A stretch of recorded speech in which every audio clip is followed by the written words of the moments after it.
What's up, guys? Welcome to your 8th Android tutorial with me, Travis, for the new Boston. What we're going to do in this tutorial is basically use some of those IDs that we set up in XML and get them into Java and set up some variables pretty much. But the first thing I want you guys to realize is in XML, basically all of these things are considered as views. That's why we saw this text was called text view. Button even is from the view class. Basically all these things are from the view class. You can pretty much think of it like that, and they all are pretty much considered views. Now that will make sense when we get into Java. So let's open up our starting point Java class within our package under our source folder. And if you guys have no programming background, that's pretty much fine. We'll get into the Java as we go, but the first thing I want you guys to do is go right below this line.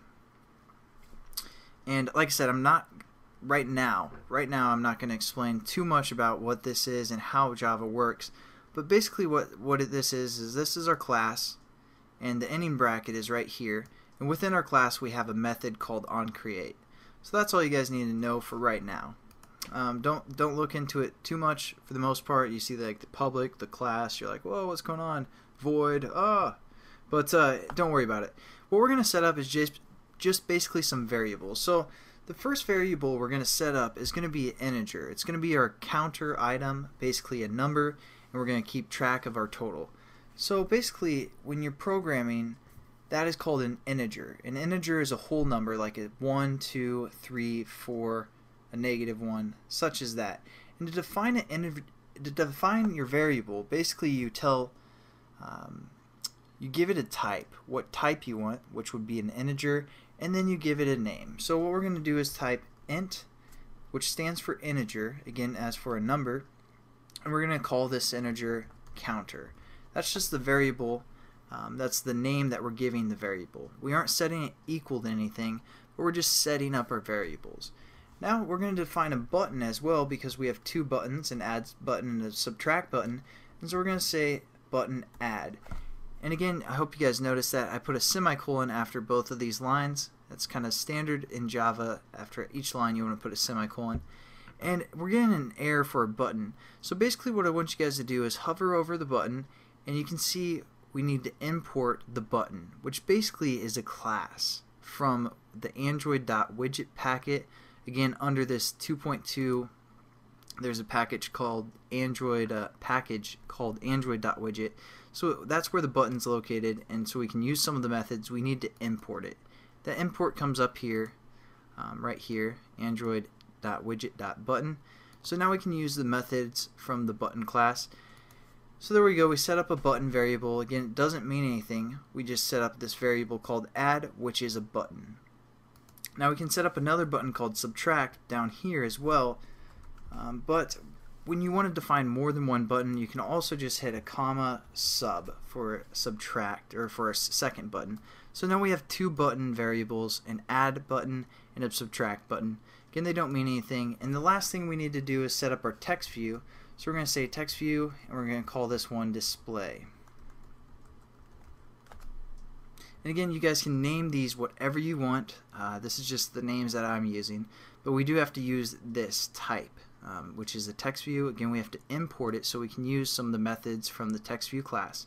So we have our variables set up, and now we want to connect them to the XML. So what we're going to do is go within this onCreate bracket below the set content view, and again that will be this bracket right here. So that way we know we're within our onCreate method, and we're going to set our counter equal to 0 starting out with.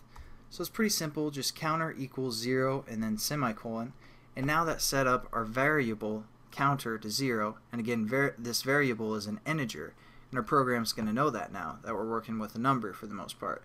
And now we also need to set up what our add button is equal to, and to do this it might be kind of confusing jumping right into setting up references right away, but don't make it confusing, and we'll get into this in more detail later. But just within parentheses put button, basically meaning that we're going to use this as a button, and we're going to say find view by ID, just like that. Find view is capitalized, by is capitalized, and ID is I is capitalized.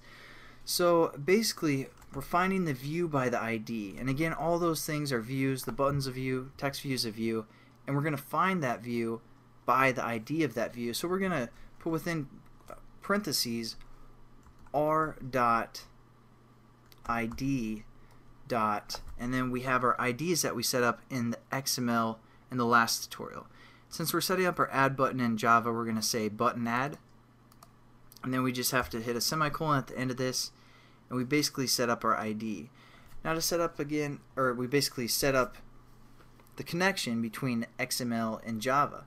So it's pretty simple for the most part. We're also going to do sub equals pretty much the same thing, just for repetition's sake, but find view by ID, and we're going to use a different ID because we need to reference the ID of the sub button. So that's going to be button sub, and then just a semicolon, and we also need to set up our text view. So we're going to say, whoops, display, which is again a text view type variable.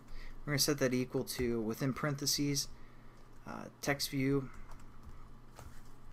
and find view by ID. You guys will get pretty familiar with the find view by ID method, but as for now, I know I'm going fast and I'm not really explaining too much, but hopefully you guys kind of pick up on something. Again, we'll go back over some of this stuff so it's a lot clearer, or a lot more clear I should say, but basically now we set up what our variables are equal to in XML, so when the person touches one of those buttons, we know that it was touched for the most part. So thanks again for watching, guys. I know we went through this quickly and I didn't really explain any of the Java, or even what these, why it's in parentheses like this, or what this method is, but hopefully you guys picked up something, and trust me, you'll understand everything as you go throughout the series. Have a good one, guys.